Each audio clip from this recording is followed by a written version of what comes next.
मुझे कोचिंग वालों ने बता के रखा था कि 9th रैंक आएगी। मैंने देखा 10th रैंक है। आप लोगों की गर्लफ्रेंड नहीं है जेई प्रिपरेशन के टाइम पे? तो अर्नब इतने बड़े आदमी बन जाओगे कि जेई को टिप्स दे दो।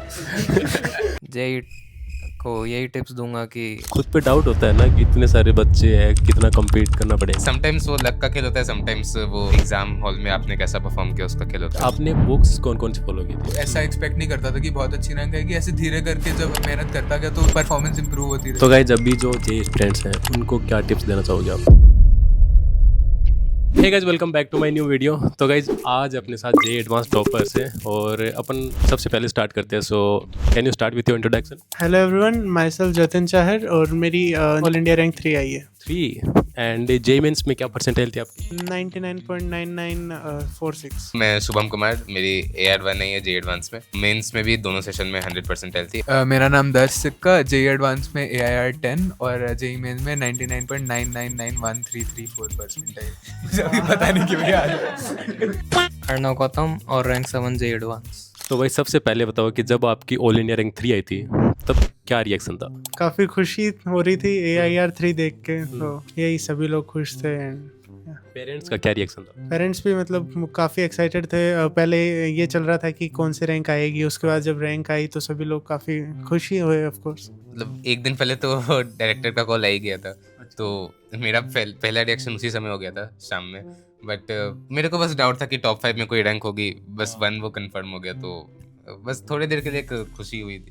थोड़ी देर के लिए मतलब हाँ, मेरे को पर्सनली थोड़ी देर के लिए, बिकॉज 1 मेरा टारगेट था, वो आ गया, बस खत्म। मैं फिर आगे के काम के लिए सोचता हूँ। पेरेंट्स का क्या रिएक्शन था? पेरेंट्स का भी रिएक्शन अच्छा ही था कि फाइनली 1 हो गया। मतलब जिस काम के लिए कोटा आए थे और कोटा में अकेले रहकर मैंने मेहनत करी, वो पूरा हो गया, तो सब खुश थे। एंड आपका? वो हमें थोड़ा सा पहले अप्रॉक्स आइडिया होता है कि क्या रैंक आने वाली है। मुझे कोचिंग वालों ने बता के रखा था कि 9th रैंक आएगी। ये फंस गया सीएम। मैंने देखा 10th रैंक है, तो एक सेकंड के लिए लगा कि खराब है। फिर मैंने सोचा एडवांस में टॉप 10 रैंक आई, तब तो उसके बाद से खुश था, पर एक सेकंड के लिए वो लगा था थोड़ा। ठीक है, तो गाइज आपने बुक्स कौन कौन सी फॉलो की थी? बुक्स मैंने जैसे फिजिक्स में तो शशि भूषण तिवारी एंड पाथफाइंडर, और केमिस्ट्री के लिए फिजिकल में नीरज कुमार, देन IOC में कपिल कुमार वाधवा एंड ऑर्गेनिक में MSc, और मैथ्स में ऐसे कोई बुक मैंने फॉलो नहीं की थी। तो इतना मैनेज कर पाते थे लाइक? हाँ, मतलब थोड़ा बहुत डेली थोड़ा थोड़ा टाइम निकाल लेता था, जिसमें क्वेश्चंस अटेम्प्ट कर लेता था जो टॉपिक चल रहे हैं या फिर जो हो गए मेरे अनअटेम्प्टेड है, तो वो मैं करता रहता था साथ साथ में। तो मतलब क्वेश्चन प्रैक्टिस करते थे ओनली? हाँ, लाइक मैंने जो भी बुक्स फॉलो किया था वो मेनली 11th में किया था, बिकॉज 12th आने के बाद कोटा में मैं सिर्फ कोचिंग मटेरियल पर ही स्टिक था।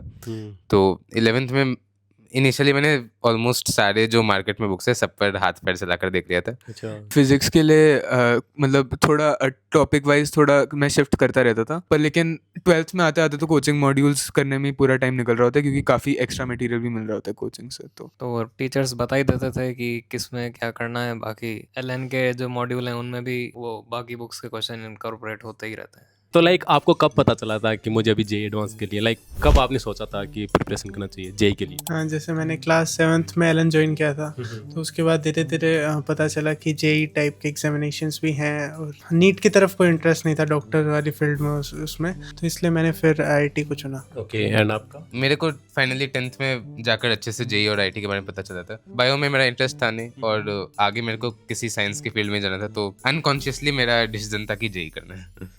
मेरे स्कूल के जो दोस्त थे और काफ़ी ज़्यादातर दोस्त मेरे वही कर रहे थे जेई की तैयारी, तो फिर मैंने भी सोचा कि जेई की तैयारी ही कर लेता हूँ। 8th में डिसाइड कर लिया था, और 9th में मैंने थोड़ा सा खुद से करना स्टार्ट करा था। 11th में LN ज्वाइन किया था मैंने। तो गाइज आगे बढ़ने से पहले मैं आपके साथ एक चीज़ शेयर करना चाहता हूँ। क्या आपको पता है कि अभी एक 21 साल के कॉलेज स्टूडेंट का ICML 2026 वर्कशॉप में पेपर एक्सेप्ट हुआ है, और जो कि ये रिसर्च की चैंपियंस लीग मानी जाती है। तो अभी मैं न्यूज़ स्क्रॉल कर रहा था और ये हेडलाइन देखकर मैं शॉक हो गया। एक 21 साल के स्टूडेंट का ICML में पेपर है। फिर मैंने सोचा होगा कोई चैट जीपीटी या फिर फॉरेन यूनिवर्सिटी का रिसर्चर, बट फिर मैंने देखा कि ये अचीवमेंट कोई प्रोफेशनल रिसर्चर का नहीं है, ये है थर्ड ईयर कॉलेज स्टूडेंट का। नाम है रोनित कुमार चौधरी और इंस्टीट्यूट है न्यूटन स्कूल ऑफ टेक्नोलॉजी। और मैं इसलिए सरप्राइज हुआ कि जिस उम्र में स्टूडेंट से प्लेसमेंट की प्रिपरेशन करते हैं उस उम्र में ये भाई ऐसी रिसर्च कर रहे हैं जो एआई के टॉप रिसर्चर्स के सामने शोकेस होगी। और ये कोई एक स्टूडेंट नहीं है, कभी एनएसटी के स्टूडेंट्स टॉप एआई स्टार्टअप जैसे एमस्टेक, सानस और एमरजेंट में इंटर्नशिप क्रैक करते दिखते हैं और कभी इंटरनेशनल कोडिंग कंपटीशन में टॉप परफॉर्मेंस करते हैं और अभी एआई रिसर्च के ग्लोबल स्टेज पे पहुंच रहे हैं। ऐसे आउटकम देखकर ऐसा लग रहा है कि ये स्टूडेंट सिर्फ डिग्री नहीं कर रहे, they are actually building the future of AI. अगर तुम भी एआई कोडिंग और टेक में करियर बनाना चाहते हैं तो एक बार न्यूटन स्कूल ऑफ टेक्नोलॉजी को जरूर एक्सप्लोर करो। तो आपने सोचा था कि मतलब जैसे ही आपने प्रिपरेशन स्टार्ट की थी कि 40 देंगे जेई को? मतलब ऐसा तो नहीं, लेकिन हाँ ऐसा ज़रूर था कि मैं मतलब टॉप 100 में तो एटलीस्ट आ ही जाऊँ, तो बस वही करता गया। और फिर मतलब 11th में तो कोई वैसा अप्रोच था नहीं कि वैसी कोई रैंक लानी है, लेकिन फिर कोटा आने के बाद सबसे पूरा पीयर ग्रुप देखा तो लगा कि हाँ अब AR आने के बाद तो खुद पे डाउट होता है ना कि इतने सारे बच्चे हैं, कितना कम्पीट करना पड़ेगा। स्टार्टिंग के कुछ टेस्ट में अच्छे मार्क्स ले आए, फर्स्ट रैंक आ गई, कॉन्फिडेंस बढ़ गया, फर्स्ट रैंक लाना है। सो फिर उसके बाद लाइक मेरा मोटिव था कि बस टॉप 5 टॉप 10 वैसी रैंक लानी है। तो आपने बोला कि स्टार्टिंग में मेरी AR1 आ गई थी, तो उसको लाइक आगे लेके चलना, मतलब हर टाइम टॉप करना, वो भी एक डिफिकल्टी थी। हाँ, लाइक अप्स डाउन्स होते ही रहते थे, तो एडवांस में भी वो थोड़ा अनसर्टेनिटी तो था ही कि 1 2 3 4 5 कुछ भी हो सकती है, बट समटाइम्स वो लक का खेल होता है, समटाइम्स वो एग्जाम हॉल में आपने कैसा परफॉर्म किया उसका खेल होता है। तो आपने क्या सोचा था स्टार्टिंग में? मतलब 8th 9th में तो ऐसा लगता था कि दोस्त काफ़ी आगे हैं, तो ऐसा एक्सपेक्ट नहीं करता था कि बहुत अच्छी रैंक आएगी। ऐसे धीरे करके जब मेहनत करता गया तो परफॉर्मेंस इंप्रूव होती रही। तो एंड तक आके मतलब एलन के टेस्ट होते रहते थे, तो इतना आइडिया लग गया था कि टॉप 50 में आ जाना चाहिए एडवांस में। मतलब 12th के एंड तक ये पता चल गया था। उसके बाद वो टॉप 10 में आ गया क्योंकि एग्जाम हॉल में अच्छे से परफॉर्म किया। और तो लाइक आपका शेड्यूल क्या होता था? मेरे शेड्यूल में जैसे सुबह मैं उसी हिसाब से उठता, जैसे सुबह की क्लासेस होती थी तो क्लासेस के लिए रेडी होता था, देन क्लासेस अटेंड करके ऑलमोस्ट 2 बजे तक घर आता था। फिर थोड़ी देर खाना खा के सो जाता था। देन उठ के जो मेरे को सेल्फ स्टडी में जैसे नोट्स रिवाइज करना हो गया, होमवर्क अटेम्प्ट हो गया, तो वो सब करके एंड फिर जो टाइम बचता था तो उसमें मैं कुछ पुराने टॉपिक्स रिवाइज कर लेता था एंड देन इतने में मतलब सोने का टाइम हो जाता था फिर से। तो वही। आपका क्या शेड्यूल? मेरा ये रहता था कि 8 घंटे की नींद लेनी चाहिए और आधा 1 घंटा थोड़ा खेल लेना चाहिए, बाकी टाइम पढ़ते रहो। तो शुभम तुम्हारा क्या शेड्यूल था? मेरा भी वैसे ही थोड़ा अर्नव जैसे शेड्यूल था कि दिन भर में बस क्लास की, ब्रेकफास्ट लिया, उसके अलावा जो भी टाइम बचा उसमें बस शाम को आधा से 1 घंटा खेलने का टाइम मेरे पास रहता था बाकियों के साथ। उसके अलावा दिन भर मैं सेल्फ स्टडी कर रहा था। Self study. तो आप लेट नाइट नहीं पढ़ते थे कोई भी? मैं पढ़ता था कभी कभी लेट नाइट, मतलब ऐसे कभी कभी 3-4 बजे तक जाके मैं पढ़ लेता था। अच्छा। पर फिर डांट पड़ती थी। उसके बाद फिर डांट कौन पढ़ती? किससे? सबसे डांटी पड़ती थी मुझे तो, मतलब टीचर से भी, मम्मा पापा से भी। पर उसके बाद फिर स्लीप शेड्यूल फिक्स करना पड़ता है, ऐसे 12 बजे सो जाओ फिर 7 बजे उठो, वैसे वाला करना पड़ता था डांट खाने के बाद। ओके। तो आप कितने घंटे सोते थे इन एन एवरेज? हर दिन मैं 8 घंटे तो सोता ही था। तो इतनी ही स्लीप तो ज़रूरी होती है, मतलब आपको कंटिन्यूसली काम करने के लिए पूरे दिन। आई थिंक मैं 7 से 7.5 घंटा सो जाता था नॉर्मली। 7 आप? यूजुअली 7 घंटे के आसपास होता था। ठीक है। अर्नव आप? 8 घंटे।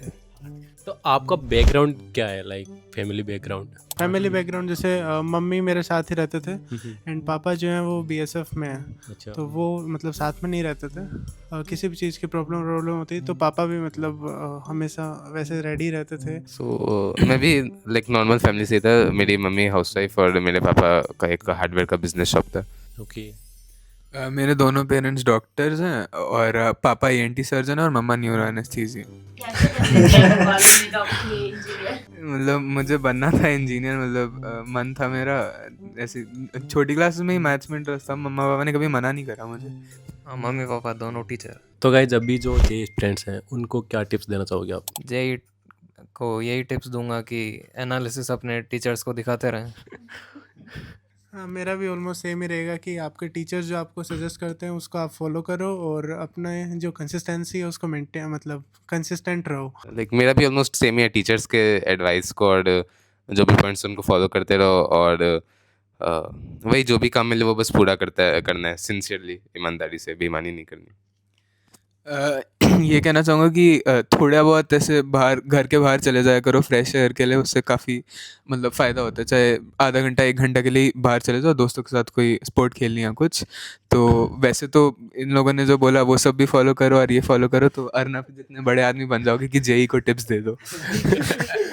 जेई को यही टिप्स दूंगा कि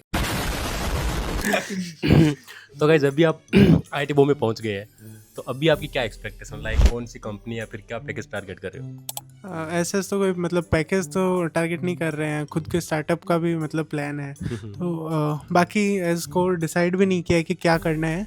लेकिन धीरे धीरे जैसे 4 साल बीतेंगे तो फिर आइडिया लग जाएगा कि मैं मतलब क्या करना चाहिए मुझे। मेरा भी ऑलमोस्ट सेम ही है, लाइक उतना एक्सपीरियंस है नहीं, तो एक बार आईटी में जाने के बाद मेरे पास बहुत सारे ऑप्शंस मिल ही जाएंगे, तो सबको एक्सप्लोर करके देखूंगा, जो मेरे लिए बेस्ट सूट करेगा वहाँ जाऊँगा। ओके, मुझे भी मतलब वही है, सब कुछ ऑप्शन एक्सप्लोर करनी है। वैसे छोटी क्लास में मतलब छोटी 2-2.5 साल पहले लगता था कि रिसर्च करने में भी काफ़ी इंटरेस्ट है, लेकिन अभी तो उतना मन नहीं है। तो मतलब वही स्टार्टअप या पैकेज में से ही कोई एक चीज़ के बारे में सोचूंगा। डिसाइडेड नहीं है और पता नहीं अभी क्या करूँगा। एक पर्सनल क्वेश्चन है, लाइक आप लोगों की गर्लफ्रेंड रही है जेई प्रिपरेशन के टाइम पे? नहीं थी। नहीं थी? इतना जल्दी बोला यार। शुभम क्यों? बिल्कुल नहीं। अरे मैंने कोशिश करी थी पर उससे बनना नहीं था। तो आईटी बॉम्बे में जाने के बाद बनाओगे? प्लान्स तो नहीं है। हाँ मतलब ऐसे प्लान्स तो नहीं है। मुझे नहीं पता। नहीं।